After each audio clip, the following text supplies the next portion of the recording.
Homili Bapak Suci Paus Fransiskus, pada Misa Kudus, Jakarta, Stadion Gelora Bung Karno, tanggal 5 September tahun 2024. Perjumpaan dengan Yesus, mengundang kita untuk menghidupi dua sikap mendasar yang memampukan kita menjadi murid-muridnya, yaitu mendengarkan sabda dan menghidupi sabda. Pertama, mendengar sabda, karena semua hal berasal dari mendengarkan, dari membuka diri kita kepadanya, dari menyambut anugerah berharga dari persahabatan dengannya. Lalu, penting untuk menghidupi sabda yang telah kita terima, bukan sekadar menjadi pendengar yang sia-sia dan menipu diri kita sendiri. Yakobus pasal 1, ayat 22, untuk tidak mengambil resiko sekadar mendengar dengan telinga tanpa membuat sabda itu masuk ke dalam hati dan mengubah cara pikir kita, cara merasa, dan bertindak. Sabda yang dianugerahkan, dan yang kita dengar, butuh untuk menjadi kehidupan untuk mengubah kehidupan, untuk berinkarnasi di dalam hidup kita. Kedua sikap dasar inilah, mendengar sabda dan menghidupi sabda yang dapat kita renungkan dalam Injil-Injil yang baru saja diwartakan. Pertama, mendengarkan sabda. Penginjil bercerita bahwa banyak orang mengerumuni Yesus dan hendak mendengarkan sabda Allah. Lukas pasal 5, ayat 1.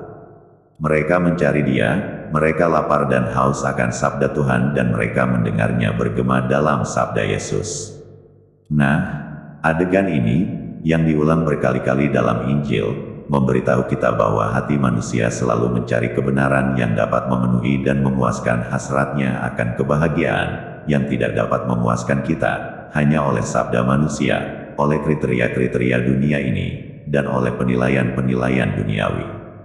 Kita selalu membutuhkan sebuah terang yang datang dari atas untuk menyinari langkah-langkah kita, akan air kehidupan yang memuaskan dahaga padang gurun jiwa, akan sebuah penghiburan yang tidak mengecewakan karena ia berasal dari surga dan bukan dari hal-hal fana dunia ini.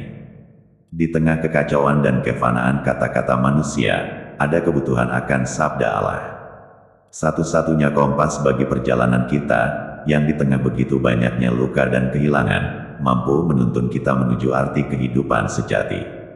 Saudara dan saudari, janganlah kita lupa hal ini. Tugas pertama seorang murid bukanlah mengenakan jubah kerohanian yang sempurna secara luar, atau melakukan hal-hal luar biasa atau mengerjakan usaha-usaha besar.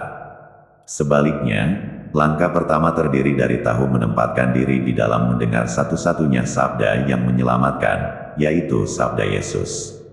Seperti yang kita lihat dalam episode Injil, ketika sang guru menaiki perahu Petrus untuk sedikit menjauhkan diri dari danau dan dengan demikian bisa berkhotbah dengan lebih bagus kepada orang banyak. Bandingkan, Lukas pasal 5, ayat 3. Hidup iman kita berawal ketika kita menerima Yesus, dengan rendah hati di atas perahu kehidupan kita.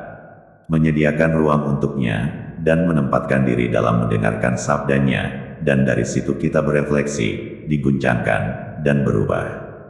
Pada saat yang sama, sabda Tuhan menuntut untuk berinkarnasi secara nyata dalam diri kita. Oleh karena itu, kita dipanggil untuk menghidupi sabda. Sejatinya, setelah selesai berkhotbah kepada orang banyak dari atas perahu, Yesus berpaling kepada Petrus dan menantangnya untuk mengambil risiko dengan bertaruh pada sabda ini. Bertolaklah ke tempat yang dalam dan tebarkanlah jalamu untuk menangkap ikan. Ayat 4. Sabda Tuhan tidak hanya tetap tinggal sebagai gagasan abstrak yang indah atau hanya membangkitkan emosi sesaat. Sabda Tuhan menuntut perubahan cara pandang kita, membiarkan kita mengubah hati menjadi hati Kristus. Ia memanggil kita untuk berani menebarkan jala Injil ke lautan dunia, berlari dengan risiko menghidupi kasih yang telah Ia ajarkan kepada kita dan yang telah Ia hidupi terdahulu. Juga kepada kita, Tuhan, dengan kekuatan yang membakar dari sabdanya, mengundang kita untuk membuka jalan kehidupan, untuk melepaskan diri dari pantai-pantai mandi, kebiasaan-kebiasaan buruk, dari rasa takut dan suam-suam kuku, serta berani untuk menjalani kehidupan baru. Tentu saja, selalu akan ada kesulitan-kesulitan dan alasan-alasan untuk mengatakan tidak. Tetapi, marilah kita melihat sekali lagi sikap Petrus, datang dari satu malam yang sulit ketika ia tidak menangkap apa-apa, lelah dan kecewa, tetapi, daripada tinggal seolah-olah dilumpuhkan di dalam rasa hampa atau terhalang oleh kegagalannya sendiri, ia berkata, "Guru, telah sepanjang malam kami bekerja keras, dan kami tidak menangkap apa-apa. Tetapi atas perintahmu aku akan menebarkan jala juga." Ayat 5. Kemudian, sesuatu yang mengejutkan terjadi, yakni mukjizat penuhnya perahu dengan ikan sampai hampir tenggelam. Bandingkan ayat 7. Saudara dan saudari, dalam menghadapi berbagai tugas hidup sehari-hari, menghadapi panggilan yang kita semua rasakan, untuk membangun masyarakat yang lebih adil, untuk melangkah maju di jalan perdamaian dan dialog, yang telah lama dipetakan di Indonesia, kita kadang-kadang merasa tidak mampu, merasakan beratnya komitmen yang begitu besar, yang tidak selalu membuahkan hasil yang diharapkan, atau kesalahan-kesalahan kita yang tampaknya menghambat perjalanan hidup kita. Namun, dengan kerendahan hati dan iman yang sama seperti Petrus, kita juga diminta untuk tidak tetap menjadi tawanan kegagalan kita, dan alih-alih tetap menatap jala kita yang kosong, untuk memandang Yesus dan percaya kepadanya. Kita selalu dapat mengambil risiko untuk bertolak ke tempat yang dalam dan menebarkan jala lagi, bahkan ketika kita telah melewati malam kegagalan, masa kekecewaan di mana kita tidak menangkap apapun. Santa Teresa dari Kalkuta, yang peringatannya yang kita rayakan hari ini, yang tanpa lelah peduli pada orang-orang termiskin, dan memajukan perdamaian dan dialog, pernah berkata, ketika kita tidak memiliki apapun untuk diberikan, hendaklah kita memberikan ketiadaan itu. Dan ingatlah, bahkan ketika kamu tidak menuai apa-apa, jangan pernah lelah menabur.